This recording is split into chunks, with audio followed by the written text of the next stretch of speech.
गौरा मेरी बहन के घर पली हुई गाय की वय संधि तक पहुंची हुई बछिया थी। उसे इतने स्नेह और दुलार से पाला गया था कि वह अन्य गोवत्साओं से कुछ विशिष्ट हो गई थी। बहन ने एक दिन कहा, तुम इतने पशु पक्षी पाला करती हो, एक गाय क्यों नहीं पाल लेती जिसका कुछ उपयोग हो। वास्तव में मेरी छोटी बहन श्यामा अपनी लौकिक बुद्धि में मुझसे बहुत बड़ी है और बचपन से ही उनकी कर्मनिष्ठा और व्यवहार कुशलता की बहुत प्रशंसा होती रही है, विशेषतः मेरी तुलना में। यदि वे आत्मविश्वास के साथ कुछ कहती हैं तो उनका विचार संक्रामक रोग के समान सुनने वाले को तत्काल प्रभावित करता है।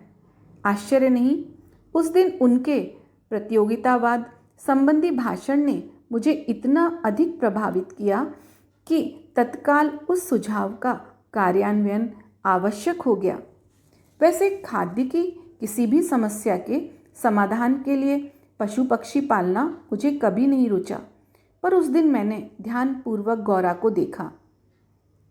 पुष्ट लचीले पैर, चिकनी भरी पीठ, लंबी सुडौल गर्दन, निकलते हुए छोटे छोटे सींग, भीतर की लालिमा की झलक देते हुए कमल की पंखुड़ियों जैसे कान, सब सांचे में ढला हुआ सा था।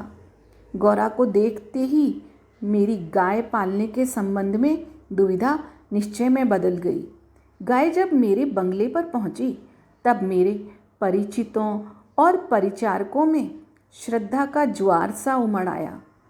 उसे गुलाबों की माला पहनाई, केशर रोली का बड़ा सा टीका लगाया गया, घी का दिया जलाकर आरती उतारी गई और उसे दही पेड़ा खिलाया गया। उसका नामकरण हुआ, गौरांगनी या गौरा। गौरा वास्तव में बहुत प्रियदर्शनी थी। विशेषतः उसकी काली बिल्लौरी आँखों का तरल सौंदर्य तो दृष्टि को बांधकर स्थिर कर देता था। गाय के नेत्रों में हिरण के नेत्रों जैसा चकित विस्मय न होकर एक आत्मीय विश्वास ही रहता है। उस पशु को मनुष्य से यातना ही नहीं, निर्मम मृत्यु तक प्राप्त होती है, परंतु उसकी आँखों के विश्वास का स्थान न विस्मय ले पाता है न आतंक।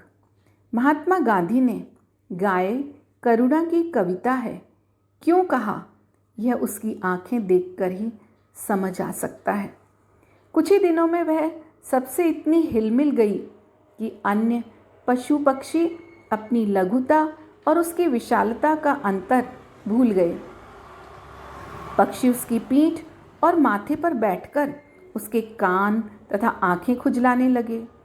वह भी स्थिर खड़ी रहकर और आंखें मूंदकर मानो उनके संपर्क सुख की अनुभूति में खो जाती थी। हम सबको वह आवाज़ से नहीं, पैरों की आहट से भी पहचानने लगी। समय का इतना अधिक बोध उसे हो गया था कि मोटर के फाटक में प्रवेश करते ही वह बा बा की ध्वनि से हमें पुकारने लगती।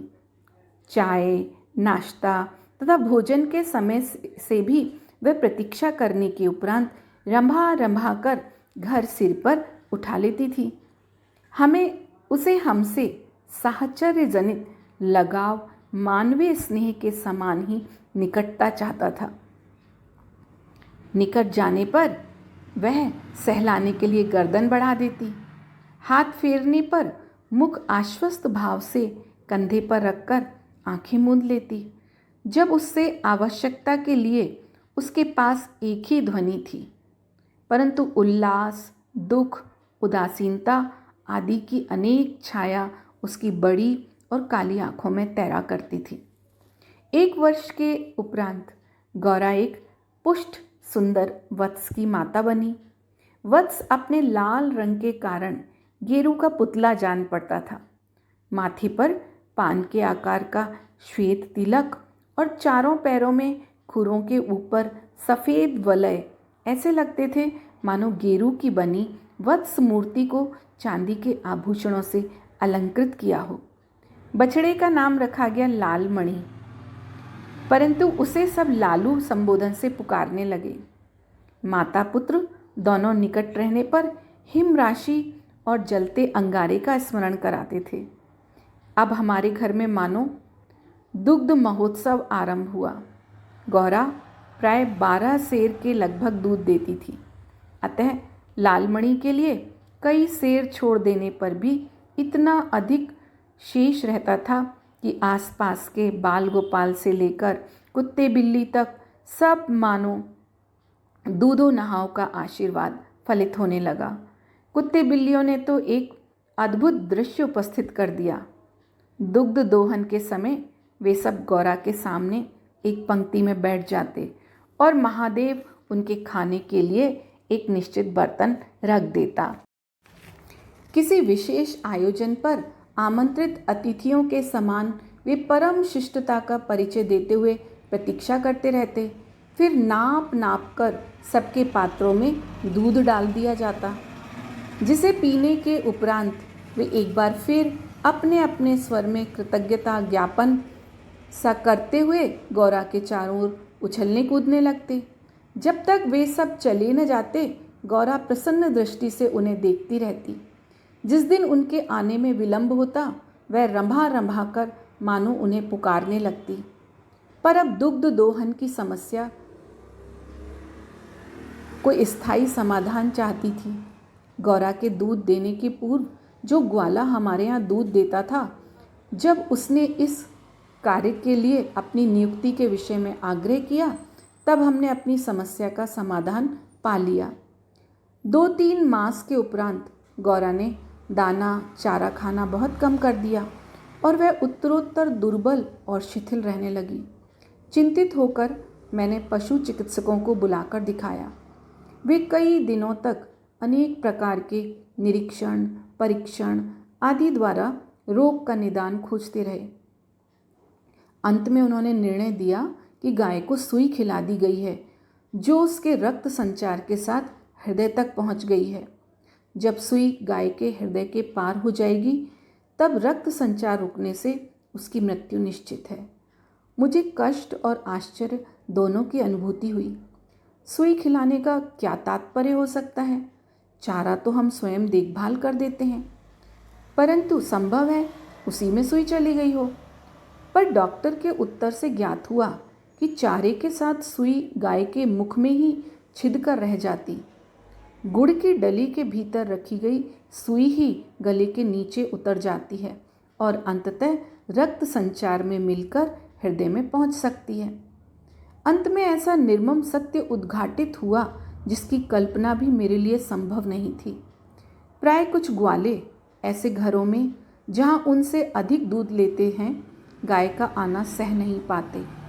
अवसर मिलते ही वे गुड़ में लपेटकर सुई उसे खिलाकर उसकी असमय मृत्यु निश्चित कर देते हैं। गाय के मर जाने पर उन घरों में वे पुनः दूध देने लगते हैं। सुई की बात ज्ञात होते ही ग्वाला एक प्रकार से अंतर्धान हो गया, अतः संदेह का विश्वास में बदल जाना स्वाभाविक था। वैसे उसकी उपस्थिति में भी किसी कानूनी कार्यवाही के लिए आवश्यक प्रमाण जुटाना असंभव था। तब गौरा का मृत्यु से संघर्ष प्रारंभ हुआ, जिसकी स्मृति मात्र से आज भी मन सिहर उठता है। डॉक्टर ने कहा, गाय को सेब का रस पिलाया जाए तो सुई पर कैल्शियम जम जाने और उसके न चुभने की संभावना है। अतः नित्य कई कई सेर सेब का रस निकाला जाता और नली से गौरा को पिलाया जाता। शक्ति के लिए इंजेक्शन दिए जाते। पशुओं के इंजेक्शन के लिए सूजे के समान बहुत मोटी लंबी मोटी सिरिंज तथा बड़ी बोतल भर दवा की आवश्यकता होती है। अतः वह इंजेक्शन भी अपने आप में शल्य क्रिया जैसा यातनामय हो जाता था। पर गौरा अत्यंत शांति से बाहर और भीतर दोनों की चुभन और पीड़ा सहती थी। केवल कभी कभी उसकी सुंदर पर उदास आँखों के कानों में पानी की 2 बूंद झलकने लगती थी। अब वह उठ नहीं पाती थी, परंतु मेरे पास पहुंचते ही उसकी आंखों में प्रसन्नता की छाया सी तैरने लगती थी। पास जाकर बैठने पर वह मेरे कंधे पर अपना मुंह रख देती थी और अपनी खुरदुरी जीभ से मेरी गर्दन चाटने लगती थी। लालमणि बेचारे को तो माँ की व्याधि और आसन्न मृत्यु का बोध नहीं था। उसे दूसरी गाय का दूध पिलाया जाता जो उसे रुचता नहीं था। वह तो अपनी माँ का दूध पीना और उससे खेलना चाहता था। अतः अवसर मिलते ही वह गौरा के पास पहुंचकर या अपना सिर मार मार कर उसे उठाना चाहता था या खेलने के लिए उसके चारों ओर उछल कूद कर परिक्रमा ही देता रहता। इतनी हष्टपुष्ट, सुंदर, दूध सी उज्ज्वल, पयस्विनी गाय अपने इतने सुंदर चंचल वत्स को छोड़कर किसी भी दिन निर्जीव निर्चेष्ट हो जाएगी, यह सोचकर ही आंसू आ जाते थे।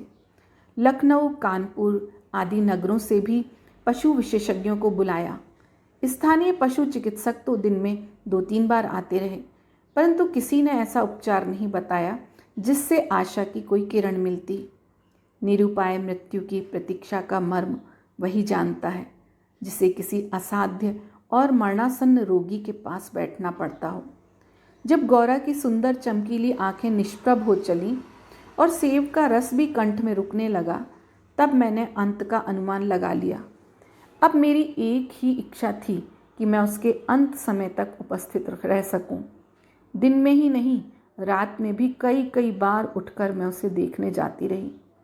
अंत में एक दिन ब्रह्म मुहूर्त में 4 बजे जब मैं गौरा को देखने गई, तब जैसे ही उसने अपना मुख सदा के समान मेरे कंधे पर रखा, वैसे ही एकदम पत्थर जैसा भारी हो गया और मेरी बाह पर से सरक कर धरती पर आ गया। कदाचित सुई ने हृदय को बेंध कर बंद कर दिया।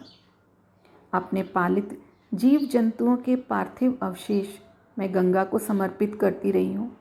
गौरांगनी को ले जाते समय मानो करुणा का समुद्र उमड़ आया, परंतु लीलामणि इसे भी खेल समझकर उछलता कूदता रहा। यदि दीर्घ निश्वास का शब्दों में अनुवाद हो सकता तो उसकी प्रतिध्वनि कहेगी, आह मेरा गोपालक देश।